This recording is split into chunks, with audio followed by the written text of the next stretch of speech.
Հարգելի գործընկերներ, ինչպես արդեն հայտնի էր նաև սրանից առաջ, այս տարի մենք ընդունելու ենք բռնցքամարտի Եվրոպայի առաջնությունը եւ այս միջոցառմանը պետք է պատշաճ չպատրաստվել։ Այո, սա հատկացումների կառավարության կողմից առաջին որոշումն է, կլինեն նաև այլ հատկացումներ, նաև ուզում եմ նշել, որ չզեկուցվող հարցերի փաթեթում մենք գումար ենք հատկացնում նաև մարզահամերգային համալիրին, որպեսզի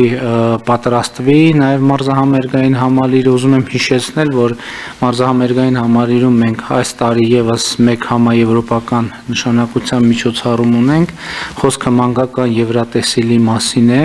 եւ ուզում եմ էկոնոմիկայի նախարարության եւ ընդհանրապես туриզմի ոլորտի մեր գործընկերների ուշադրությունը հրավիրել այս միջոցառումների վրա, որը կարծում եմ լավ առիթ է նաև որ մեր տուրիստական ոլորտի ընկերությունները յետկովիդյան շրջանում ակտիվանան եւ մենք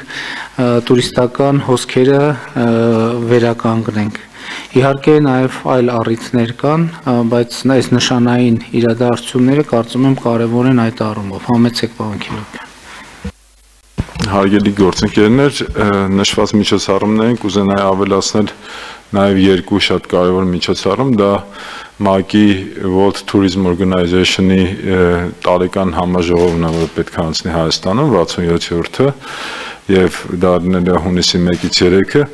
այստեղ մենք ոնց որ փորձելու ենք այդ միջոցառումը Գյումրիի Սևբերդում անցկացնել, այսինքն նաև մի քիչ ապակենտրոնացնել, ինչպես նաև սեպտեմբերին անցկացվելու է Ստարմուս միջազգային աստղագիտական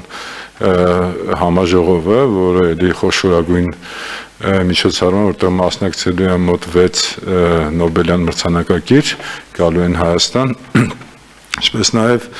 հիմա աշխատանքներ են տարվում, որպեսզի հունիսի 2-րդ տասնօրյակում Հայաստան գա հայ Նոբելյան մրցանակակիր Արտեմ Փաթեփյանը, որը էլի խոշոր միջոցառումներ են ելել, այս բոլորը իհարկե զբոսաշրջային, բայց ոչ միայն զբոսաշրջային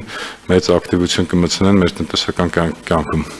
Իհարկե, զբոսաշրջային, գիտության, մարզական,